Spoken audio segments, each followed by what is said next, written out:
이 시간 우리의 분주했던 모든 마음 정돈하시고 하나님 앞에 마음 모두어 묵도하심으로 2021년 5월 30일 주일 예배 하나님께 드리도록 합니다. 묵도합니다.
하나님은 우리의 피난처시요 힘이시니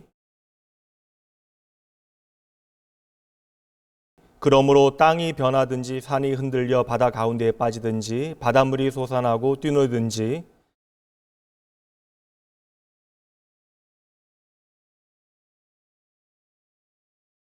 한 시내가 있어 나뉘어 흘러 하나님의 성 곧 지존하신 이의 성소를 기쁘게 하도다.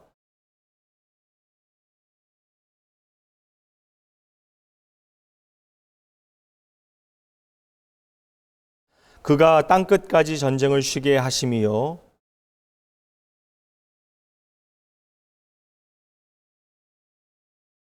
이르시기를 너희는 가만히 있어 내가 하나님 됨을 알지어다.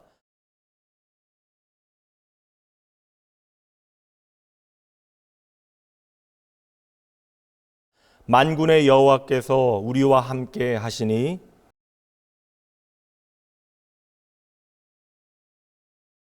전능하사 천지를 만드신 하나님 아버지를 내가 믿사오며 그 외아들 우리 주 예수 그리스도를 믿사오니 이는 성령으로 잉태하사 동정녀 마리아에게 나시고 본디오 빌라도에게 고난을 받으사 십자가에 못 박혀 죽으시고 장사한 지 사흘 만에 죽은 자 가운데서 다시 살아나시며 하늘에 오르사 전능하신 하나님 우편에 앉아 계시다가 저희로서 산자와 죽은 자를 심판하러 오시리라.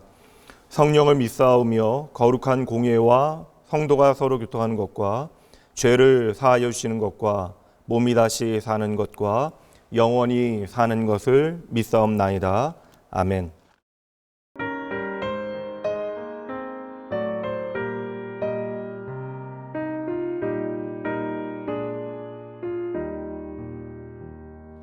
선한 목자 되신 우리 주 항상 인도하시고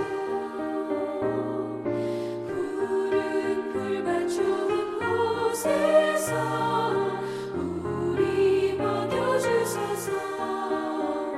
선한 목자 곳에 주여 항상 인도하소서. 선한 목자 곳에 주여 항상 인도하소서. 양의 문이 되신 예수여 우리 영접하시고 길을 잃은 양의 무리를 항상 인도하소서. 선한 목자 곳에 주여 기도 들어주소서. 선한 목자 곳에 주여 기도 들어주소서. 흠이 많고 약한 우리를 용납하여 주시고 주의 넓고 크신 은혜로 자유롭게 하셨네. 선한 목자 곳에 주여 지금 나아갑니다. 선한 목자 곳에 주여 지금 나아갑니다. 일찍 주의 뜻을 따라서 살아가게 하시고 주의 크신 사랑 베푸사 따라가게 하소서. 선한 목자 곳에 주여 항상 인도하소서. 선한 목자 곳에 주여 항상 인도하소서.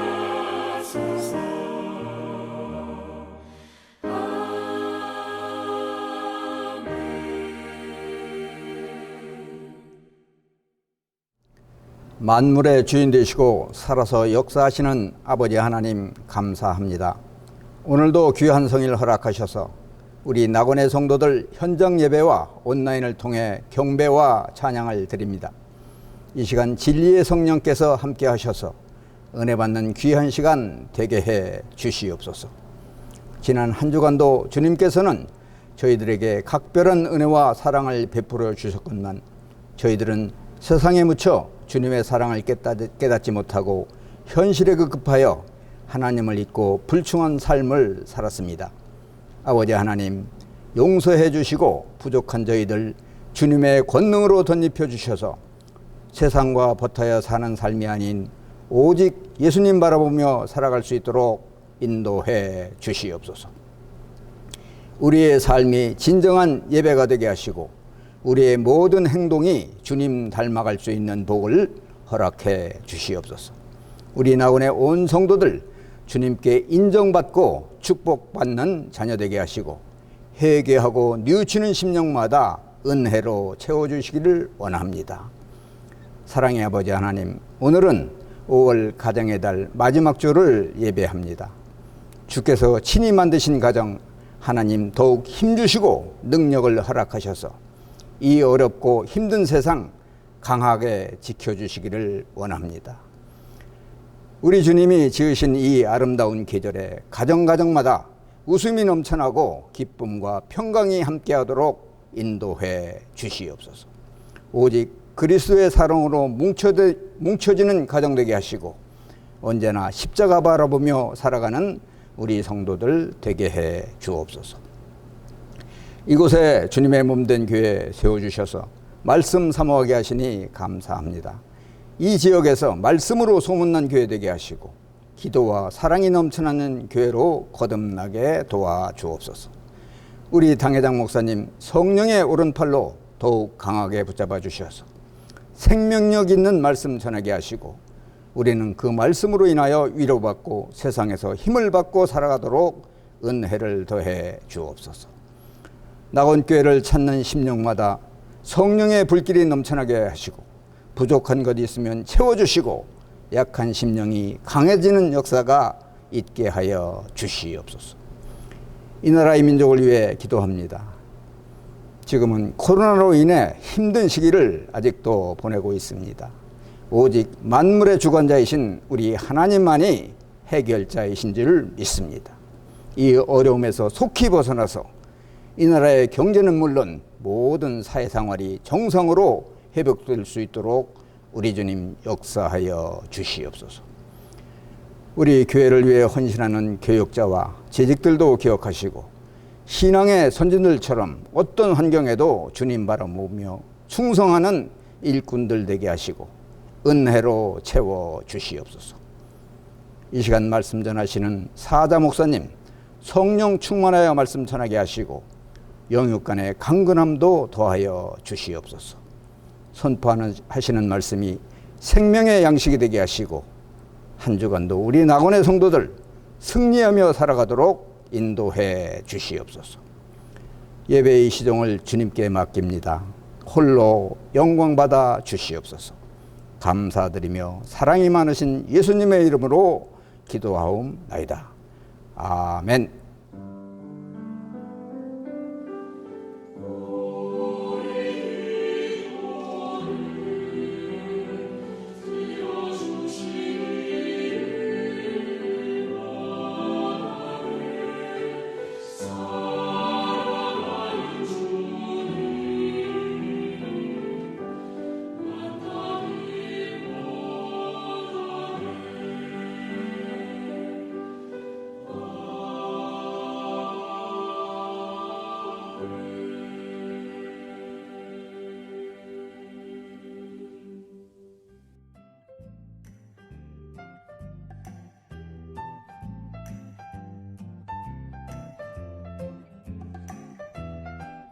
(2021년 5월) 마지막 주 주일 낙원교회 교회 소식입니다. 할렐루야! 오늘 주일 현장 예배와 온라인 예배로 함께 하신 여러분 모두를 주님의 이름으로 환영합니다. 예배 안내 드립니다. 정부 방역 지침에 따라서 주일 예배는 현장 예배와 온라인 예배로 드립니다. 주일 예배는 9시, 11시, 1시 총 3부로 나누어서 예배합니다. 낙원교회 가족이 기도로 한 달을 시작하는 무지개 가족 새벽 기도회가 이번 주 6월 5일 토요일에 있습니다. 금요 예배는 없으며 예배는 6시에 시작합니다. 2021년의 두 번째 설교 주제, 크신 하나님 까닭에 멋지고 아름다운 인생이라는 주제로 말씀이 선포됩니다.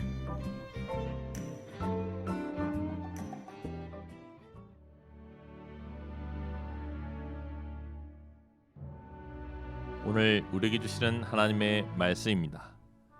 사무엘상 21장 6절 말씀입니다. 제사장이 그 거룩한 떡을 주었으니 거기는 진설병 곧 여호와 앞에서 물려낸 떡밖에 없었음이라. 이 떡은 더운 떡을 드린 날에 물려낸 것이더라.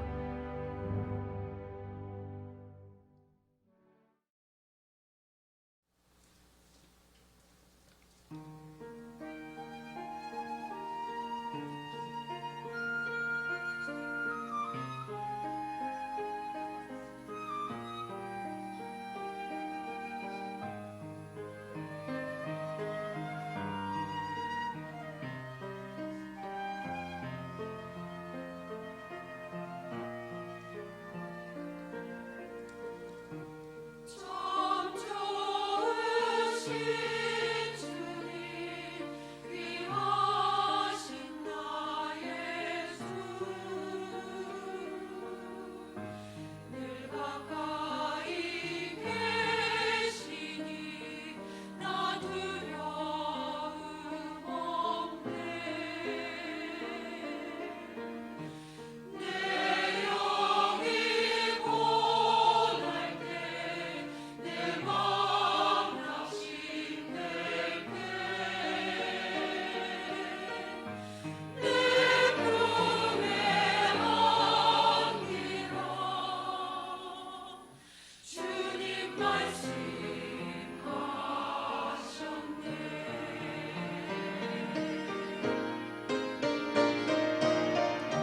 광야 같은 세상 주만 의지하며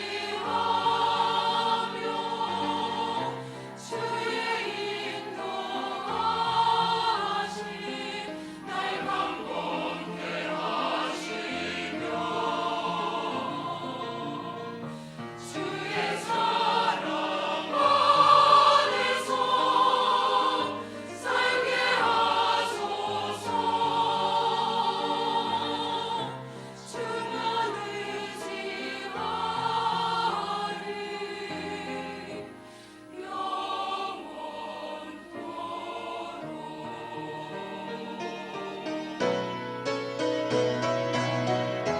광야 같은 세상 주만 의지하며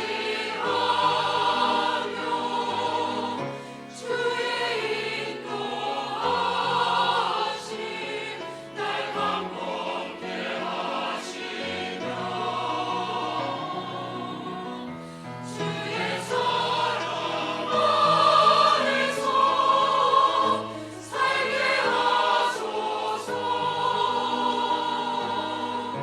주만 의지하리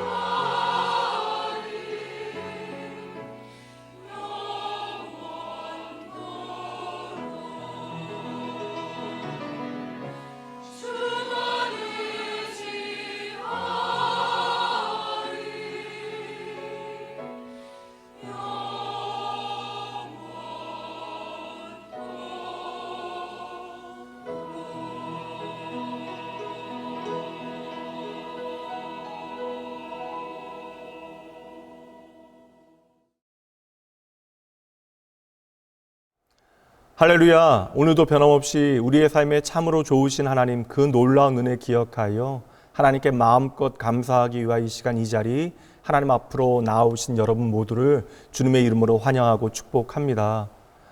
어느새 5월의 마지막 주일입니다. 시간은 흘러 봄이 지나는가 했는데 이제 여름의 문턱에 서 있습니다.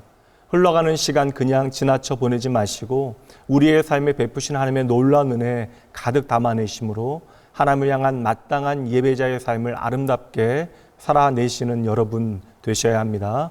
오늘 이 시간에는 크신 하나님 가다에게 멋지고 아름다운 인생 네 번째 시간, 우리의 삶에 멋지고 아름다운 일들을 행하신 하나님 기억하며 넘어질 때 제대로 넘어져야 합니다라는 제목으로 하나님의 말씀 함께 나누도록 하겠습니다.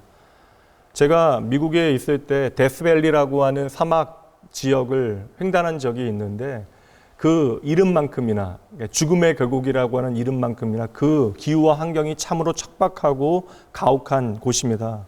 기상 관측 역사상 가장 높은 기온으로 기네스북에 등재되어 있는데 등재되어진 기록이 섭씨 56.7도나 됩니다. 얼마나 공포스러운 곳인가 싶으실 수도 있는데 미서부 여행을 하신 분들 가운데서는 많은 분들이 내가 알지도 못한 채로 그 지역을 지나가신 분들이 여럿 되실 것입니다. 수많은 캐년들이 연결되어지는 국립공원 지역이에요. 저도 당시에 여행을 하며 가족들과 그 지역을 지나갔는데 그럼에도 불구하고 저는 전혀 그 시간을 즐기지 못했습니다. 지금과 같은 핸드폰 내비게이션 어플이 있지 않을 때였기 때문에 그냥 보통 예전 내비게이션을 가지고 기름을 공급할 수 있는, 기름을 넣을 수 있는 주유소에 도착을 했는데 마침 그 주유소가 너무나 더워서 며칠 동안 폐쇄가 되어진 것입니다.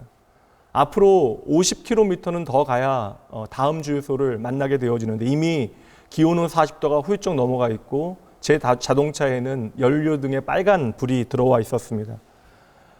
핸드폰이 터지지 않는 지역도 여러 곳이었기 때문에 혹 차가 멈추게 되어지면 어떻게 되어질까 참으로 노심초사했던 기억이 있어요. 가족들에게도 말하지 못하고 홀로 걱정했던 시간들이었습니다.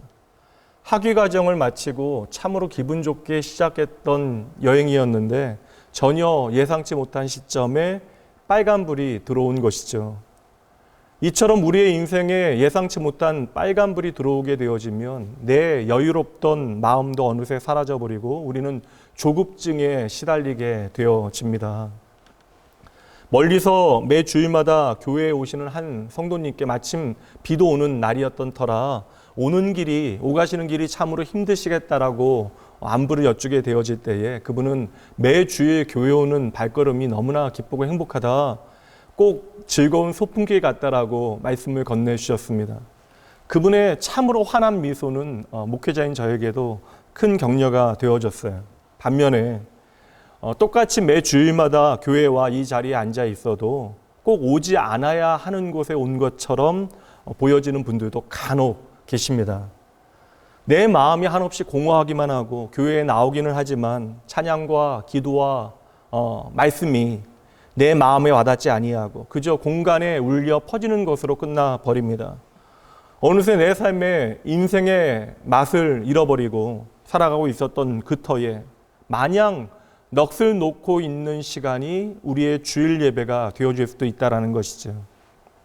여러분, 이것은 비단 우리의 이야기만이 아닙니다. 그토록 경건하였던, 그리하여 하나님의 칭찬을 받았던 욥도 그 인생의 고통 가운데 자신의 출생을 저주하며 한탄합니다. 욥기 3장 1절 말씀입니다. 그 후에 욥이 입을 열어 자기의 생일을 저주하니라. 욥은 깊은 고통 가운데 내가 이 땅에 태어난 것에 대하여 그 생에 대하여 저주합니다. 어차피 죽게 되어질 인생 내가 안 태어났더라면, 이처럼 욥의 생에 대한 저주는 말씀 가운데 계속되어지는데요. 11절 말씀입니다. 어찌하여 내가 태에서 죽어 나오지 아니하였던가? 어찌하여 내 어머니가 해산할 때에 내가 숨지지 아니하였던가? 얼마나 무서운 말입니까? 하나님이 인정하셨던 믿음의 사람 욥도 깊은 고통 가운데 이처럼 아파하고 신음하고 있었던 것이죠. 26절입니다. 한 절 더 보죠. 나에게는 평온도 없고 안일도 없고 휴식도 없고 다만 불안함만 있구나. 하나님의 사람이었던 엘리야도 갈멜산에서 놀라운 하나님의 기적과도 같은 능력을 확인하였음에도 불구하고 더욱더 도리어 더 깊은 절망을 경험하고 광야로 도망가 하나님 앞에 호소하는데요. 열왕기상 19장 4절 말씀입니다. 여호와여 넉넉하오니 지금 내 생명을 거두시옵소서. 지금 선지자 엘리야가 하나님을 향하여 무엇이라고 부르짖고 있는 것입니까? 하나님, 저 좀 죽여 주십시오. 하나님의 놀라운 구원의 역사를 통하여 한 민족의 지도자로 세움받은 모세, 그 모든 사람들을 약속의 땅으로 인도하던 중에 백성들의 끝없는 불평에 끝끝내 모세도 지치게 되어집니다. 그때의 고백이에요. 민수기 11장 11절부터 보도록 하죠. 모세가 여호와께 여짜오되 어찌하여 주께서 종을 괴롭게 하시나이까? 어찌하여 내게 주의 목전에서 은혜를 입게 아니하시고 이 모든 백성을 내게 맡기사 내가 그 짐을 지게 하시나이까? 이 모든 백성을 내가 배웠나이까? 내가 그들을 낳았나이까? 어찌 주께서 내게 양육하시는 아버지가 젖 먹는 아이를 품듯 그들을 품에 품고 주께서 그들의 열조에게 맹세하신 땅으로 가라 하시나이까? 여러분, 이것이 바로 하나님의 사람이었던 모세의 고백이라면 믿어지십니까? 이처럼 믿음의 사람이었던 욥과 엘리야, 모세도 이렇게 바닥을 쳤다면 이 영적 침체의 이야기는 오늘 저와 여러분의 이야기도 되어질 수 있는 것입니다. 오늘 내 영혼에 빨간불이 들어왔는데 문제는 무엇이에요? 우리가 그 사실을 전혀 인정하지 않고 있다는 거예요. 나는 그렇지 아니하다라고 착각하고 있는 것이죠. 그저 환경의 문제 때문에 오늘 내가 어려움 가운데 있다라고 외면하고 있는 것입니다. 그래서 오늘 저는 설교자로 여러분과 영적 침체에 대하여 나눌 필요를 느낍니다. 길고 긴 팬데믹과 더불어 예상치 못한 사회적인 격변을 경험하게 되어지며 많은 교인들이 내 삶에 신앙이 의미 없는 것으로 착각하게 되어지는 것이죠. 그리고 침체되어진 그러한 그리스도인의 삶을 살아가게 되어집니다. 그래서 신앙은 무의미해지고 그들의 삶의 예배가 점점 사라지게 되어집니다. 침체된 그리스도인은 예수 그리스도의 복음을 오늘 나의 삶에 살아있는 생명으로 누리지 못하기 때문에 오늘 내 삶에 내 영혼에 빨간불이 들어온 상태를 그냥 두고만 봐서는 결코 안 되는 것이죠. 구체적으로 어떠한 이유 때문인지는 알지 못합니다. 죄책감, 외로움, 온갖 실패, 좌절과 배신과 낙담과 무기력과 우울증, 과중한 부담과 피곤과 바쁨과 지침과 탈진. 오늘 우리는 수많은 이유로 나의 영혼의 배터리가 방전이 되어졌습니다. 오늘 이 시간 이 자리까지는 어떻게 나오기는 했는데 영적으로 무기력한 상태에서 어떠한 소망 가운데 하나님을 찾지 못하고 있는 그들 가운데 오늘 저와 여러분이 있을 수 있는 것이죠. 영적 침체에 빠진 사람은 그 언제나 영적 혼란을 경험하게 되어집니다. 그럼에도 불구하고 많은 사람들이 내가 예수를 믿어온 지 이만큼이나 됐기 때문에 오늘 나의 영혼에는 문제가 없다라고 이야기한다는 것이죠. 하나님과 친밀하게 교제하였던 하나님의 손으로 창조되어졌던 아담과 하와가 죄를 지은 다음 하나님의 얼굴을 피하여 피한 것이 바로 영적 침체의 실체예요. 하나님의 백성의 영적 침체가 성경에는 참으로 다양하게 다루어지고 있는데 막상 많은 사람들이 나의 영적인 침체에 대하여 무관심한 것이 문제입니다. 여러분, 구체적으로 한번 생각해 보세요. 오늘 여러분의 삶 가운데 구원의 기쁨이 사라졌다면, 그래서 내 삶의 예배가 사라지고 또한 기도가 멈추고 있다면 어느새 우리는 영적 침체의 한가운데 서 있는 것이죠. 그렇다면 우리는 오늘 나의 영적인 상태를 다시 한번 확인하고 하나님의 은혜를 구해야 하는 것입니다. 시편 119편 말씀으로 가봅니다. 내 영혼이 진토에 붙어 싸우니 주여 말씀대로 나를 살아나게 하소서. 아멘. 성도 여러분, 오늘 말씀에는 그 사랑하는 자녀들의 영적 건강을 염려하시는 나의 영혼의 참된 의사 되신 주님의 처방전이 담겨 있습니다. 오늘 말씀의 다윗도 우리와 똑같은 고민을 가지고 있었습니다. 다윗에 대한 사울의 미움이 너무나 날마다 깊어져서 이제 사울은 다윗을 죽이기 위하여 지명수배령을 내리게 되어져요. 왕이 자신의 사랑하는 또한 자신의 충직한 신하를 죽이려고 하는 것이고 그 신하는 나의 사랑하는 딸의 남편, 자신의 사위가 되어지기도 합니다. 정말 모든 것이 꿈과 같은 일들이 다윗의 삶에 계속 되어지는 거예요. 얼마 전만 해도 들에서 양이나 치며 한가롭게 지내면 되었던 인생이 다윗의 삶이었습니다. 베들레헴 그 조용한 동네에서 그래도 마음 편하게 살았잖아요. 가끔 가족들 때문에 속거리는 일들이 벌어지긴 하지만 내가 돌보는 양들이 들판에서 편히 잠든 모습을 보며 그 시절을 다윗은 참으로 즐거워했습니다. 그러던 어느 날 노 선지자 사무엘이 기름이 가득 든 뿔을 들고 찾아왔어요. 그때에도 자신은 들에서 양을 치고 있는데 사무엘 선지자가 나를 찾는다라는 말을 듣고 급히 달려갔더니 어느새 자신의 온몸에 기름이 부어지고 그 순간 성령께서 강하게 충만하게 임재하시게 되어지죠. 가족들에게 별 볼 일 없었던 존재감 없던 이새의 막둥이가 한순간에 난세의 이스라엘을 구원하는 뒤 흔들어 놓는 영웅이 되어진 것입니다. 불과 2, 3년 만에 모든 적들이 이스라엘의 모든 적들이 다윗을 두려워하게 되어졌고 그 인생에 단 한 번도 만날 것이라고 생각해 보지 못했던 친구 요나단을 만나게 되어져요. 우정을 나누게 되어집니다. 그리고 사울 왕의 딸이었던 미갈과 결혼하게 되어졌던 것이죠. 그러나 다윗을 향한 사울의 미움은 날이 갈수록 더 깊어져서 마음의 안정을 찾지 못했던 사울을 위하여 다윗이 수금을 타고 있을 그때에 사울은 어떠한 방비도 하지 못하는 다윗에게 창을 던지기까지 합니다. 6번이나 죽음의 위기를 넘기게 되어졌을 그때에서야 다윗은 내가 사울의 마음을 도무지 돌릴 수 없다는 사실을 깨닫게 되어졌던 것이죠.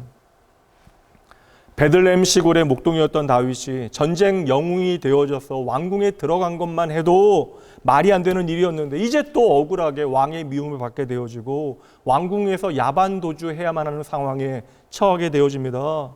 일단 궁궐을 빠져나오긴 했는데 도무지 내가 어디로 가야 할지를 몰라요. 고향으로 돌아가자니 가족들까지 위기에 빠지게 할 것 같습니다. 왕의 미움을 그토록 단단히 받고 있으니 다윗에게 그 어떤 것도 지금 당장 답이 되어지지 못하는 것이죠. 다윗에게는 당장 은신처가 필요합니다. 그리고 도움의 손길이 절실해요. 이것이 바로 오늘 본문의 말씀의 시작이 되어지는데 사무엘상 21장 1절입니다. 다윗이 노베 가서 제사장 아히멜렉에게 이르니 다윗은 바로 그때에 나에게 도움이 절실한 그때에 노베에 있던 교회로 가기로 작정합니다. 당시에 교회가 있었던 노베 위치는요, 예루살렘의 북동쪽으로 고작 1.5km 떨어져 있는 언덕배기에 있었던 작은 마을이었습니다.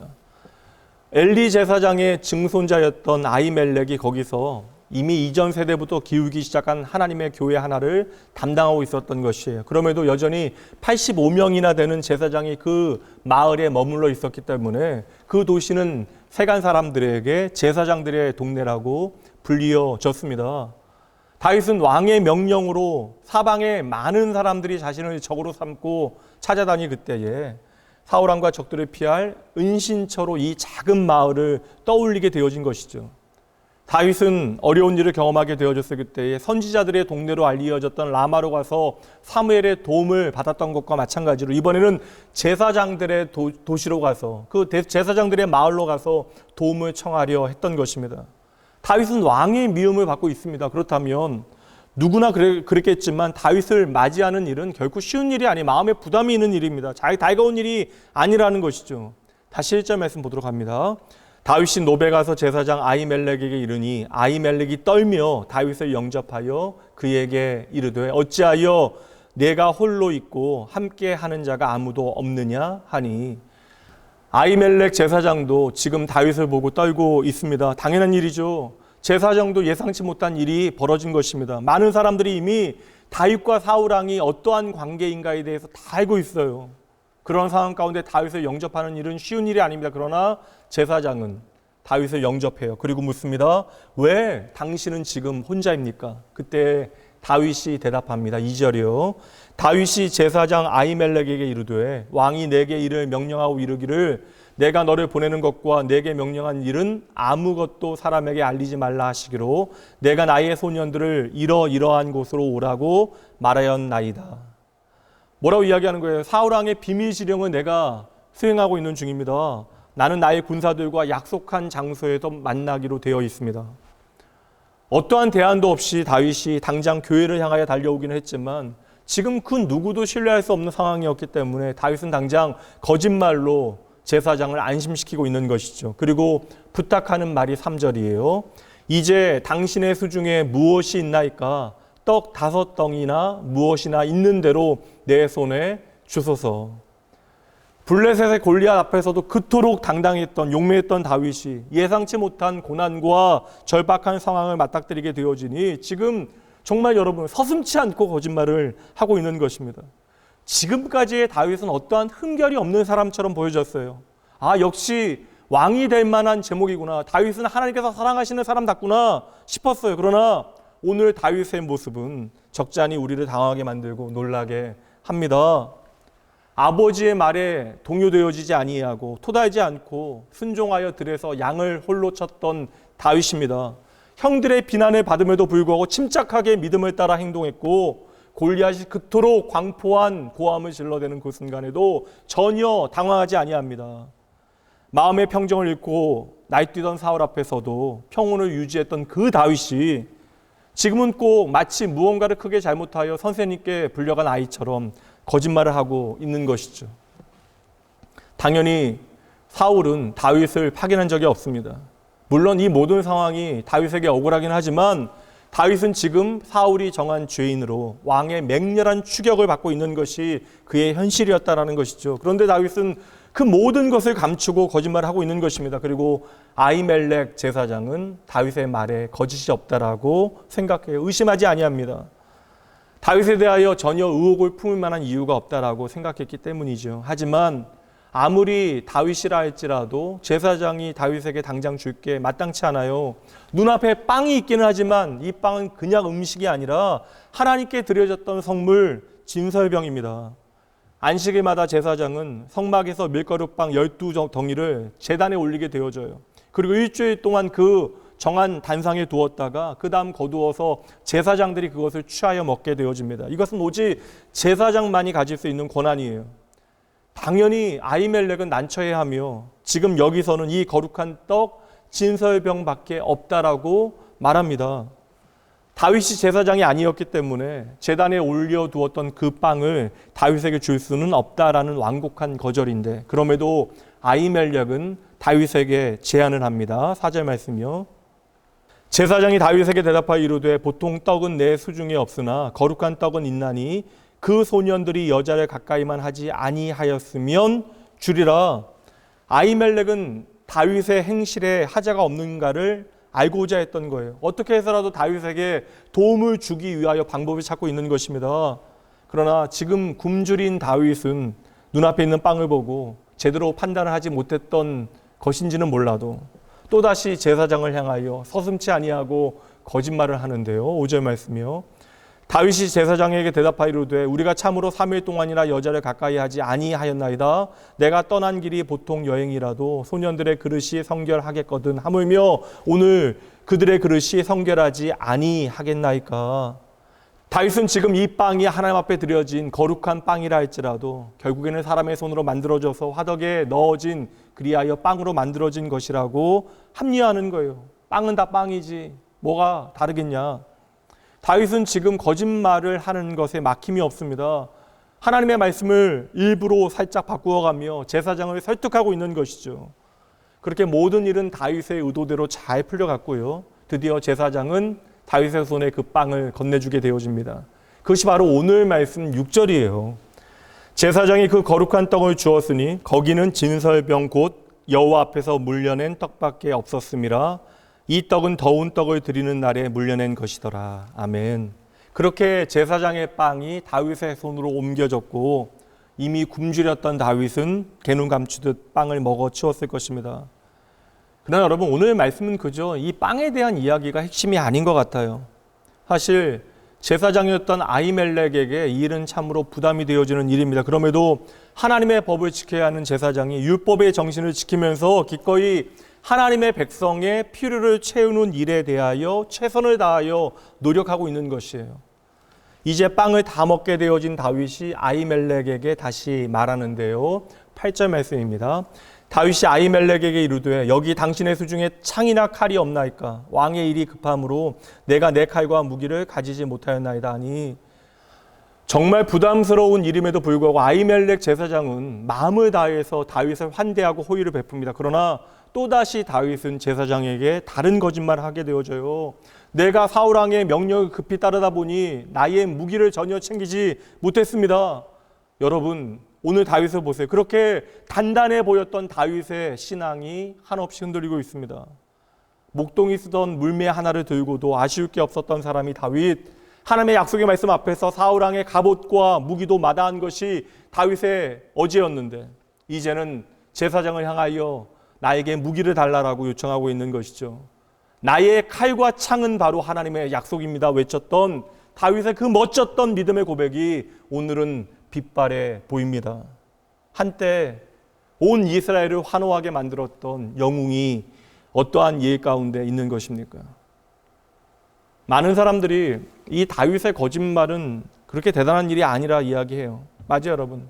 저와 여러분도 거짓말을 하고 거짓을 행하게 되어지는 순간들이 있습니다. 그러나 여러분 잘 보세요. 오늘 다윗의 거짓말 자체에 대해서 우리가 주목할 것이 아니라 다윗의 계속되어지는 거짓말이 바로 다윗의 마음의 상태를 오늘 우리에게 보여주고 있다는 것입니다.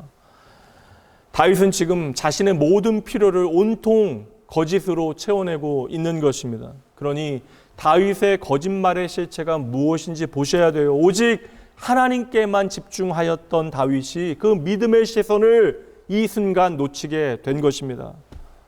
주의 말씀에 의지하여 주님만 바라보고 무리를 걸었던 베드로가 이내 거센 파도와 바람 소리의 시선을 빼앗겨 물에 빠진 것과 같은 것입니다.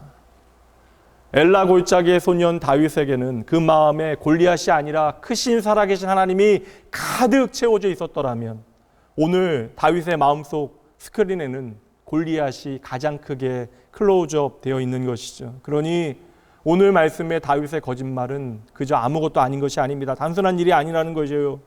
다윗의 마음에 어느새 낙심과 절망이 뿌리를 내리게 되어지고 그 조급함과 두려움이 끌어올라 거짓에 거짓을 낳고 있는 것이죠. 당장 숨을 곳이 없고 먹을 것이 없고 나를 도울 사람이 없고 내가 쓸 수 있는 모든 자원은 바닥났는데 나를 지킬 무기조차 없는 것입니다. 그러니 지금 다윗은 골리앗 앞에 숨어 있었던 이스라엘 군대와 같이 되어진 것이에요. 적어도 이 순간의 다윗만큼은 자신의 정체성을 잃어버린 것입니다.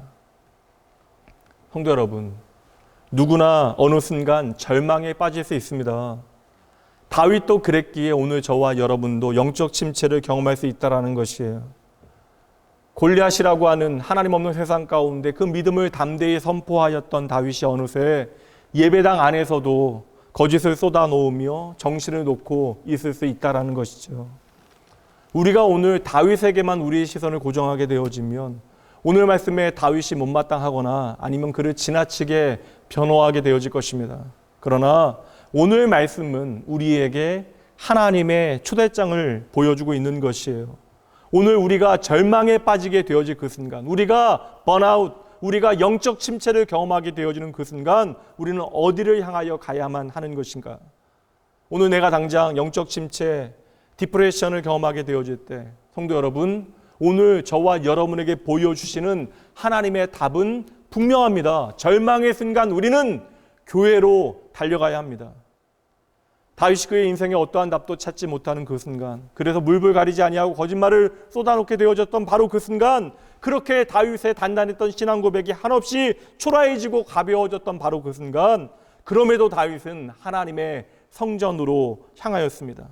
그리고 그곳에서 나를 도와줄 수 있는 제사장 아히멜렉을 찾게 되어진 것이죠. 그리고 그곳에서 다윗은 빵을 얻고 기운을 얻게 되어지고 그렇게 허기를 면하게 되어지자 이제는 칼을 요구하게 되어졌던 것이죠. 성전에 무기가 있을 턱이 없습니다. 그러니 성전 안에 있는 무기라곤 승리의 기념품으로 보관해왔던 골리앗의 칼뿐입니다. 지난날 소년 다윗이 거인의 목을 칠 때 썼던 바로 그 칼이었죠. 그 예배당 안에는 바로 다윗의 신앙 고백이 자랑스레 남아 있었던 것입니다. 그렇게 골리앗의 검을 보게 되어졌던 다윗은 기뻐합니다. 지금 저에게 더할 수 없이 좋은 것입니다. 그렇게 불안과 두려움에 떨던, 그렇게 불안과 두려움 가운데 성전에 들어오게 되어진 불청객 다윗은 배가 부르도록 먹고 무기까지 챙겨 떠나가게 되어집니다. 성도 여러분, 오늘 저에게 말씀의 다른 것들은 눈에 들어오지 않았습니다. 저는 당장 두렵고 불안하여 나를 지켜주던 모든 것을 버려두고 떠나야만 했던 다윗에게 하나님의 전, 그 성전, 그 교회가 무엇을 주고 있는가에 주목하였습니다. 오늘 말씀의 핵심은 참으로 분명해요. 다윗은 참으로 힘든 그때에 교회를 찾아갔다라는 것이죠. 그리고 그곳에서 빵과 힘과 쌓을 무기를 다시금 얻게 되어집니다. 다윗은 바로 오늘이 내 인생의 최악이라고 생각했겠지만 앞으로 다윗은 더욱더 어려운 처지에 처하게 되어져요. 다윗이 더 이상 그 나라의 어느 곳에도 피할 곳이 없다라고 생각하게 되어지자 원수였던 블레셋의 가드왕 아기스에게 피신하게 되어집니다. 그리고 400명의 버림받고 억울한 자들과 함께 아둘람 굴에 숨게 되어지고 또다시 먼 친척이 있었던 모압으로 피하고 헤레스풀, 그일라, 십황무지, 엔게디 광야, 바란 광야, 마온, 다시 십황무지까지 다윗은 쉴 새 없이 숨가쁘게 사울과 그의 군대를 피해 다닙니다. 다윗의 15번의 그 도피 이야기가 오늘 21장 말씀부터 30장까지 계속되어져요. 그 긴 말씀이 다윗의 도망 이야기입니다. 그리고 그 21장의 첫 번째 피난의 이야기가 하나님의 전, 교회에 대한 이야기가 되어져요. 여러분, 다윗이 쓰러진 장소가 교회라고 하는 사실이 얼마나 다행인지 모릅니다. 오늘 우리가 영적 침체 가운데 쓰러질 수 있다는 사실을 먼저 저와 여러분이 알아야 돼요. 우리는 모두 연약합니다. 그러니 언제든지 넘어질 수 있다는 것이에요. 시편의 대부분의 탄원시, 탄식시는 거의 다윗이 지은 것입니다. 시편 13편 말씀으로 가봅니다. 여호와여 어느 때까지니까 나를 영원히 잊으시나이까 주의 얼굴을 나에게서 어느 때까지 숨기시겠나이까 나의 영혼이 번민하고 종일토록 마음에 근심하기를 어느 때까지 하오며 내 원수가 나를 치며 자랑하기를 어느 때까지 하리이까. 한 구절 더 보도록 하죠. 시편 10편 1절입니다. 여호와여 어찌하여 멀리 서시며 어찌하여 환난 때에 숨으시나이까. 성도 여러분, 쉽게 다윗의 마음의 상태를 설명드립니다. 다윗은 정말 미쳐버리는 줄 알았던 거예요. 하나님의 부르심에 기쁨과 감사함으로 응답한 것뿐인데 적들도 아니라 나의 편에 서 있었던 사람들이 나의 원수가 되어집니다. 다윗의 입장에서 생각해보면 인생이 꼬여도 이만큼 꼬일 수 없는 것이에요. 그러니 다윗은 외치는 것입니다. 하나님 언제까지입니까? 언제까지 저를 버려 두려 하십니까? 하나님 도대체 언제까지입니까? 제가 미치도록 고민하고 있는 이 모든 것들이 언제까지 계속되어지겠습니까? 하나님 언제까지 그리 멀리 계시며 언제까지 그렇게 멀리 숨어 계시려 하십니까? 정말 이것이 다윗의 시편이라면 하나님을 향한 이보다 더 불신앙적인 고백이 어디 있단 말입니까? 그러나 이 모든 다윗의 기도에는 차마 말하지 못할 수많은 말들이 숨어 있는 것이죠. 다른 분들 이야기하지 못하니까요. 이미 제가 다 극복한 저의 옛 이야기를 잠깐 합니다. 개척교회의 목사의 아들로 고작 초등학교 저학년인 제 앞에서 아버지인 목회자를 비난하는 소리를 견디기 힘들 만큼 듣기도 했습니다. 물론 셀 수 없는 시간 너무나 많은 분들의 귀한 섬김 가운데 제가 자라게 되어졌지만 목회자가 되어진 다음에도 또 때로는 말도 안 되는 말들과 거짓에 제 마음이 너덜너덜해지는 순간들이 있어요.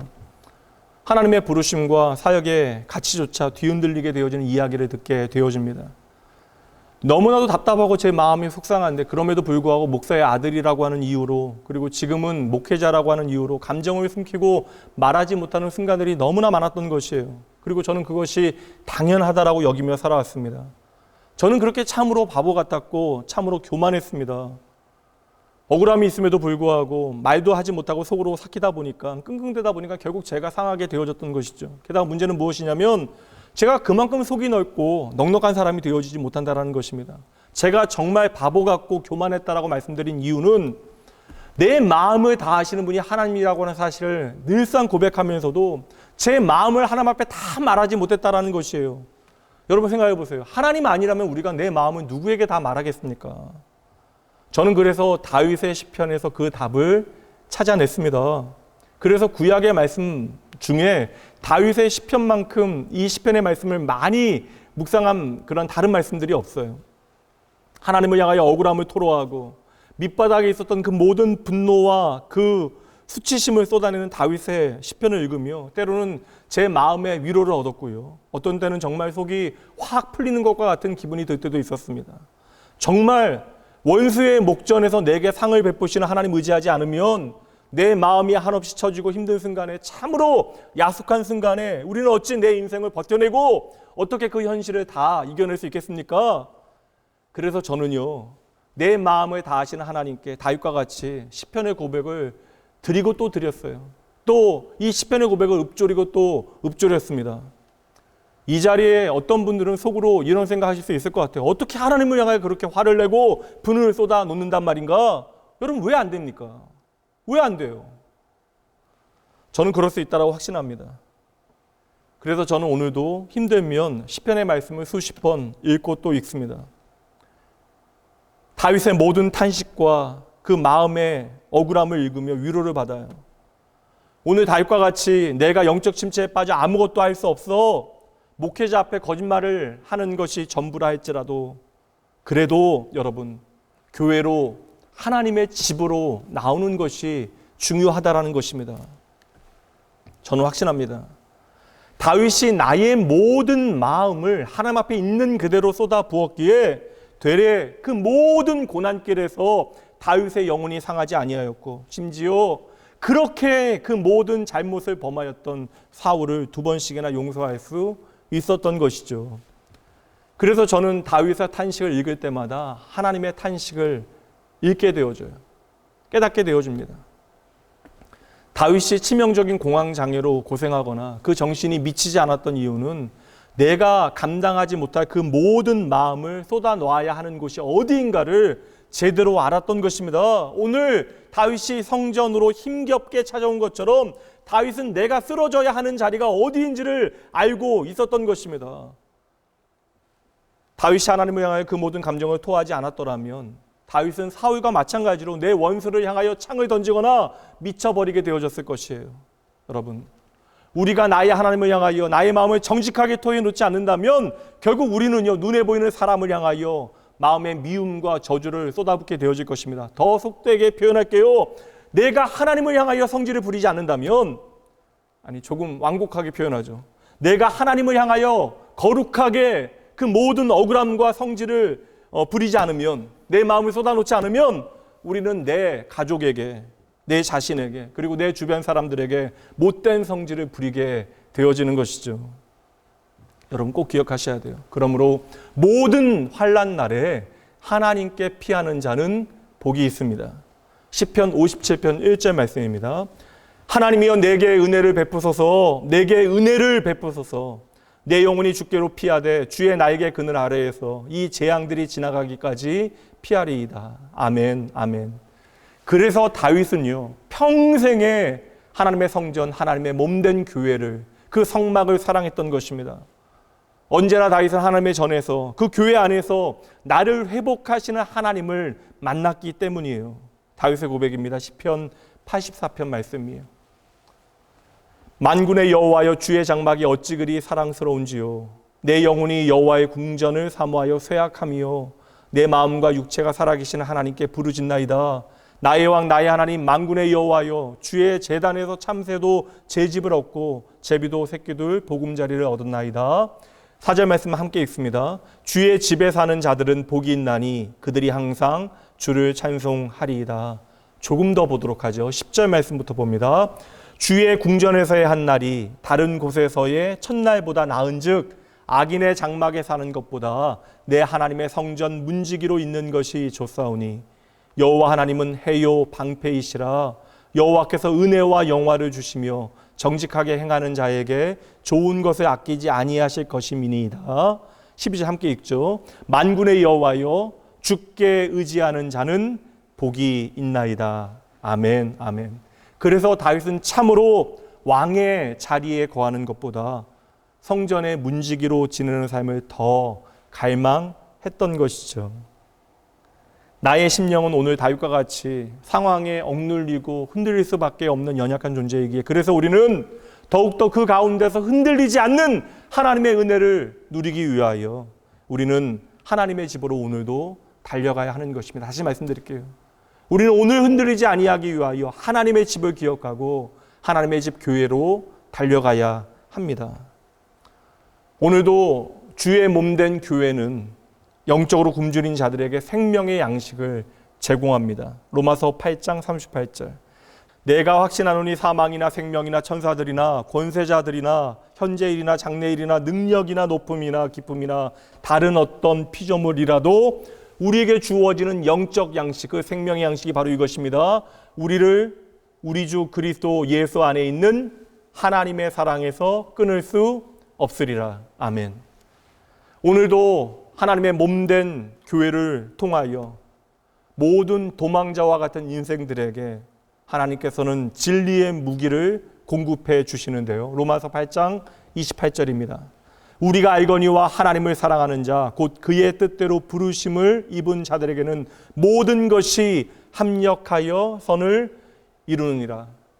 우리의 무기가 무엇이에요? 우리에게 말씀하시는 하나님, 변함없는 하나님, 우리의 삶에 합력하여 선을 이루시는 하나님. 오늘 우리에게 영혼의 양식과 무기를 넉넉하게 주시기 위하여 하나님께서는 이 땅에 주의 몸된 교회를 허락하신 것입니다.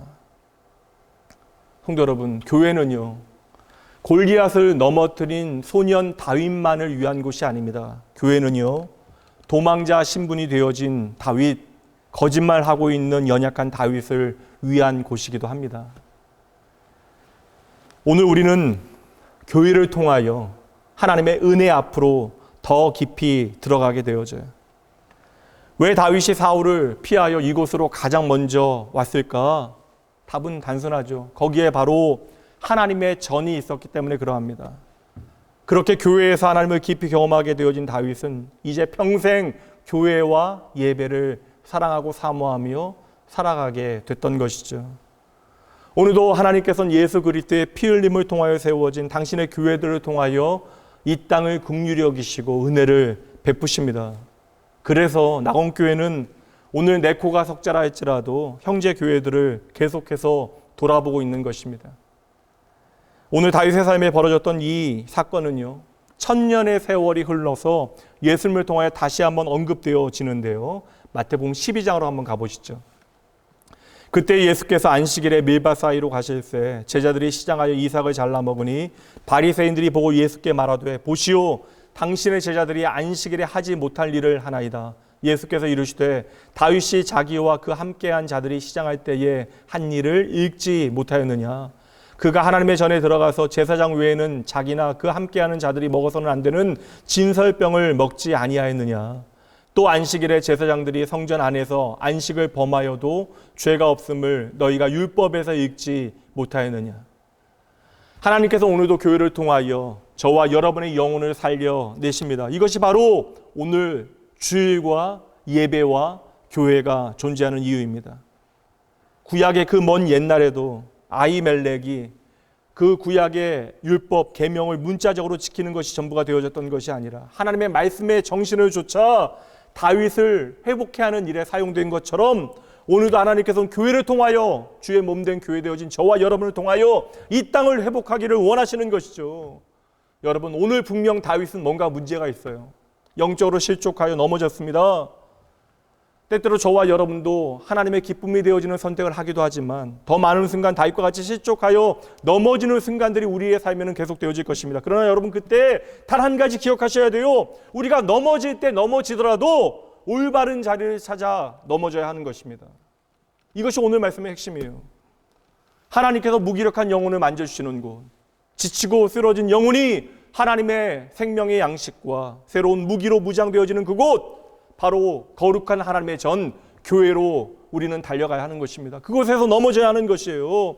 오늘 우리가 비록 정확한 답을 찾지 못한다 할지라도 그럼에도 오늘 이 자리를 기억하여 나온 것이 나를 향한 하나님의 신실하신 은혜이며 사랑이라고 하는 사실 여러분 잊지 마셔야 돼요. 이것이 우리를 향한 하나님의 은혜이며 축복이 되어지는 것입니다. 때때로 이 자리가 무의미하게 느껴지고 내 마음이 강팍하여 주의 말씀에 제대로 반응하지 못한다 할지라도 흩어진 마음과 흩어진 매무새로 거친 숨을 내쉬더라도 이 자리, 이 예배의 자리, 주의 몸된 교회에 여러분이 계셔야 한다는 것이에요. 교회는 바로 그러한 사람들을 위한 하나님의 은혜의 자리입니다. 말씀을 마칩니다. 지금으로부터 2000년 전 어느 주일입니다. 예루살렘의 다락방에 사람들이 모여 있어요. 모든 소망을 잃어버린 사람들이 그 자리에 함께 있습니다. 이틀 전 금요일에는 십자가 처형이 있었고 바로 그 전날 밤에는 한 제자가 스승을 배신했습니다. 그 자리는 가장 형편없는 낙심한 제자들이 모여있는 교회였어요. 베드로는 고개를 푹 숙이고 저 구석에 웅크리고 앉아 있습니다. 주님을 3번이나 부인했던 그 현장에서 주님을 위하여 내가 죽겠다라고 했던 내 맹세가 얼마나 초라한 고백이었는가를 확인했던 베드로, 그렇게 베드로를 비롯하여 사방팔방으로 도망갔던 제자들이 이제 한 자리에 모여 앉아 어찌할 바를 알지 못하여 문을 굳게 닫고 숨어있던 그때 그 순간 부활하신 예수님께서 닫힌 문을 통과하여 찾아오십니다. 요한복음 20장 19절이에요. 이날 곧 안식 후 첫날 저녁 때 제자들이 유대인들을 두려워하여 모인 곳에 문들을 닫았더니 예수께서 오사 가운데 서서 이르시되 너희에게 평강이 있을지어다. 아멘. 모든 실패한 자들, 그러나 주의 몸된 교회에 모여있는 자들에게 주시는 바로 그 말씀, 너희에게 평강이 있을지어다. 여러분, 결코 잊지 마셔야 합니다. 오늘도 주의 전에 모여있는 모든 자들에게 주님은 찾아오시어 그 줄인 영혼을 채우시고 세상을 이길 진리의 칼을 챙겨 주십니다. 22절이요. 이 말씀을 하시고 그들을 향하여 숨을 내쉬며 이르시되 성령을 받으라. 2000년 전 첫 번째 교회가 시작되어지는 그때 절망에 빠져있는 제자들에게 빵과 칼을 주신 주님께서는 오늘도 우리 가운데 똑같은 일을 행하십니다. 오늘 거룩한 떡과 무기를 들고 더 거칠고 힘든 세상과 세월을 넉넉히 이겨냈던 다윗과 같이 그 어떤 순간에도 그 어떤 자리에서도 여러분 하나님의 은혜의 자리, 교회를 그리고 예배를, 주의를 잊지 마셔야 합니다. 함께 기도합니다. 하나님 아버지, 우리의 삶의 모든 것이 하나님의 은혜입니다. 오늘도 변함없이 내게 주신 말씀으로 내 삶을 향하신 주님의 사랑과 은혜를 기억하며 감사드립니다. 아버지, 이 시간 간절히 기도합니다. 살아있는 말씀을 통해 오늘도 자기 백성과 함께 하시는 하나님, 나의 아버지요, 하나님께서 책임지시는 인생에 우리의 삶에 참된 소망이 있음을 잊지 말게 하여 주시옵소서. 사랑하는 나의 아버지, 내 영혼이 방전되어지지 아니하도록 매일매일 주의 말씀으로 충전하게 하시고 하나님 앞에 나의 마음이 게을러지지 아니하도록 말씀으로 단단히 저희를 붙들어 주시옵소서. 그럼에도 나의 삶이 한없이 초라해지고 스스로 비겁해지는 바로 그 순간, 내가 흔들려 쓰러지게 되어지는 그 순간 잊지 말고 언제나 나의 발걸음을 주의 몸된 교회로 옮기게 하여 주시옵소서. 도무지 세상에서 살아갈 힘을 잃게 되어지고 어디론가 숨어버리고 싶고 모든 것을 포기하고 싶은 그 순간 나의 모든 마음을 아시는 주님께 내 마음을 있는 그대로 쏟아놓게 하여 주시옵소서. 이 땅의 모든 교회들과 특별히 주의 몸된 이 낙원교회를 통하여 주님께 나온 모든 이들이 생명의 양식으로 살아갈 힘을 얻고 진리의 무기로 무장하여 주의 넘치는 은혜와 놀라운 회복의 역사를 경험하고 살아내고 전파하게 하여 주시옵소서. 하나님, 주여 도와주시옵소서. 주여 단단히 붙들어 주시옵소서. 주여 우리와 함께하여 주시옵소서.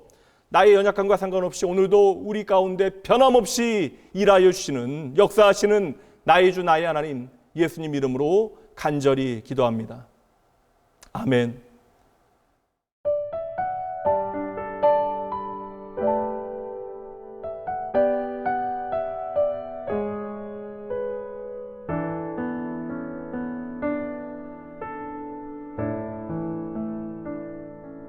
아픈 시절 속에 마음 쉴 곳 없네. 지친 나의 영혼 의지할 곳 없네. 고아갔던 나를 그가 품으셨네. 죽어가던 나를 그가 살리셨네. 아픈 시절 속에 마음 쉴 곳 없네. 지친 나의 영혼 의지할 곳 없네. 고와 같던 나를 그가 품으셨네. 죽어가던 나를 그가 살리셨네. 무너진 마음을 위로하신 주님, 주를 더 알수록 만족할 수 있네. 붙드신 내 손을 놓지 않는 주님, 주를 더 알수록 평안을 누리네.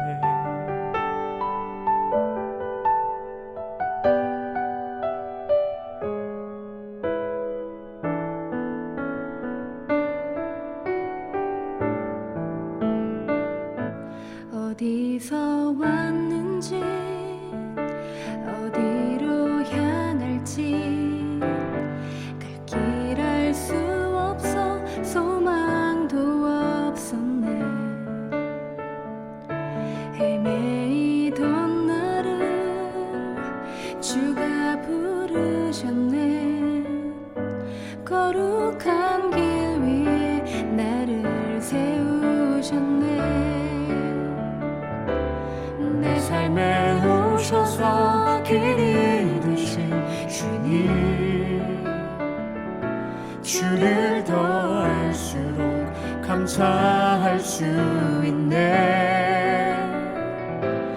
내 모든 걸음에 동행하는 주님, 주를 더 알수록 새날 기대하네.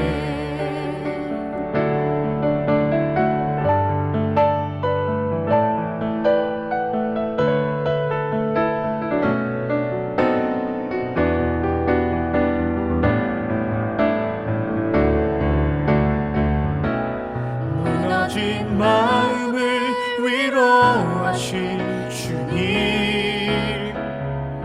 주를 더 알수록 만족할 수 있네. 붙드신 내 손을 놓지 않는 주님, 주를 더 알수록 평안을 누리네. 내 삶에 오셔서 길이 되신 주님, 주를 더 알수록 감사할 수 있네. 내 모든 걸음에 동행하는 주님, 주를 더 알수록 새날 기대하네.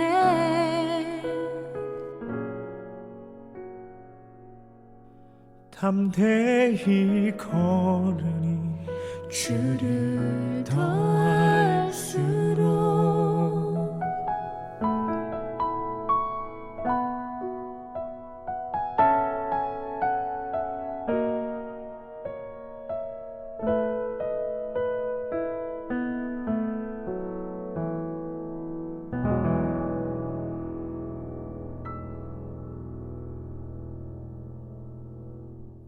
하나님 아버지, 이 시간 머리 숙인 모든 주의 백성들의 생명 되신 주님, 주님은 나의 구원자로 믿고 주님의 이름으로 이 자리에 나온 모든 주의 자녀들에게 말씀을 통하여 하나님의 놀라운 은혜와 사랑을 보게 하시니 참으로 감사합니다. 오늘 주님을 향하여 드려진 이 예물 가운데 주를 향한 참된 믿음의 고백이 담겨지게 하시고, 이제 이들로 주님의 시선과 생명과 주의 인격과 마음으로 이 삶을 살아내게 하여 주시옵소서.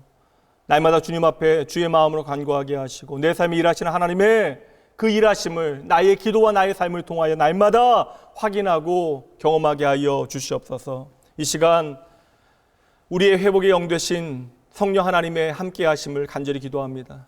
말할 수 없는 간절함과 아픔으로 울고 있는 주의 모든 백성들의 찢겨진 마음들을 주여 회복하여 주시옵소서. 오늘 주와 함께 즐거워하고 주의 말씀으로 함께 울며 우리의 삶에 놀라운 일을 행하시는 하나님을 믿음으로 바라보게 하여 주시옵소서. 우리의 내면 깊은 곳으로부터 솟아나오는 예수 그리스도로 말미암는 참된 기쁨을 주여 맛보게 하시어 언제나 하나님께 우리에게 주시는 위로와 평안과 격려를 풍성히 누리게 하여 주시옵소서. 모든 찬양과 감사 오직 주님께만 올려드리며 오늘 나의 생명 되시기 위하여 나를 위하여 이 땅에 오신 그리고 죽으시고 부활하신 나의 전부 되신 예수님 이름으로 간절히 축복하며 기도합니다. 아멘. 평화 하나님의 평강이 당신의 삶에 넘쳐나기를. 평화 하나님의 평강이 당신의 삶에 가득하기를 축복합니다. 이제는 우리 주 예수 그리스도의 은혜와 하나님의 사랑하심과 성령 하나님의 함께하심이 내 마음이 세상의 수많은 골리앗에 치여 넘어지게 되어지는 그때 어느새 무기력해진 나의 영혼을 어루만져 주시고 지치고 상한 나의 인생이 생명의 양식과 하늘의 신령한 무기로 무장되어질 수 있도록 나를 주의 몸된 교회로 불러주신 하나님의 음성 제대로 듣고 주의 몸된 교회 이 아름다운 예배의 자리로 달려 나오는 주의 자녀들을 위해 그들의 가정과 일터와 삶의 모든 자리자리마다 더불어 회복과 소망이 내일을 꿈꾸는 이 나라와 민족 열방과 주의 모든 교회들을 위해 지금으로부터 영원까지 함께 있을지어다. 아멘.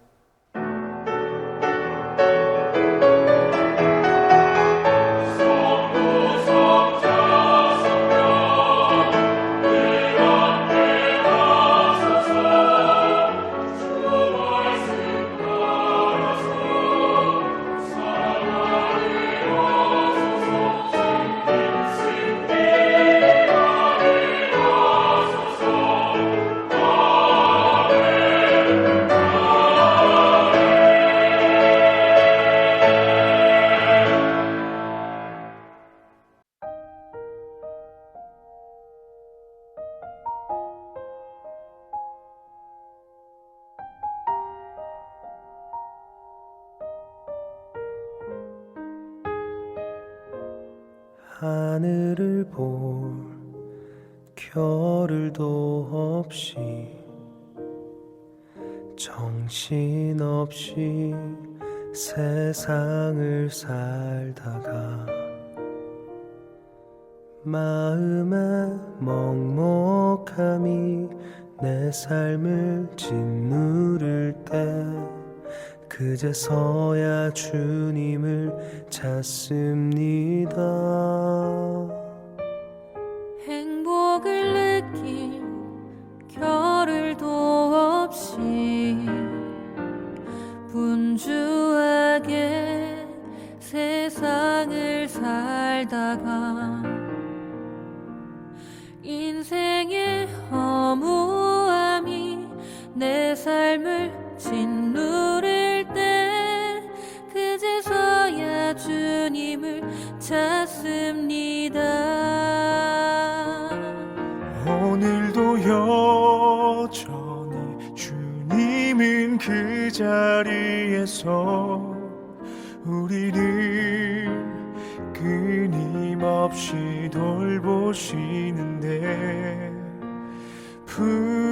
부족한 내 영혼은 아직도 갈 길을 모릅니다. 내게 믿음 주소서 내 연약한 마음 돌보소서 한없는 주님의 사랑 알게 하소서 영원까지 그의 백 백성 지키시는 우리 하나님 바라보며 살게 하소서.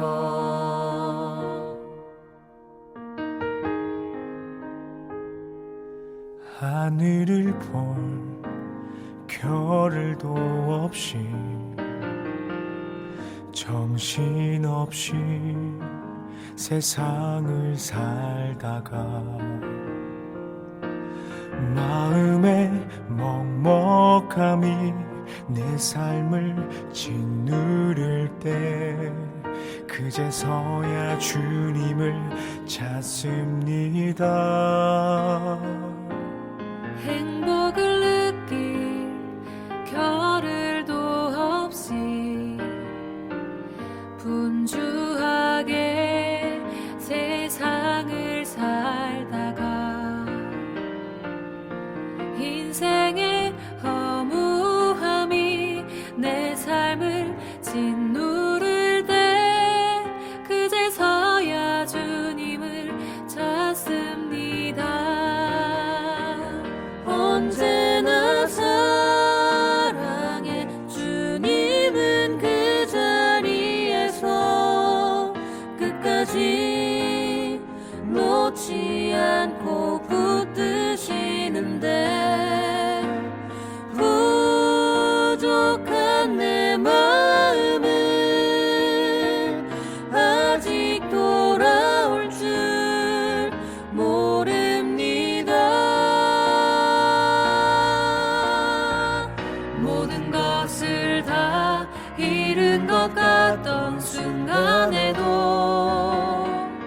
모든 아픔이 다 내 것인 것 같다 해도 항상 지키시는 나의 주 세상을 살아갈 힘 되시네. 내게 믿음 주소서. 내 연약한 마음 돌보소서. 한없는 주님의 사랑 알게 하소서.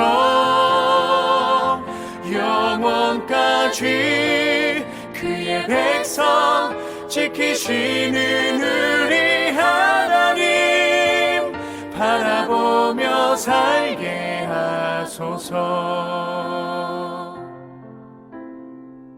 하늘 보며 살게 하소서.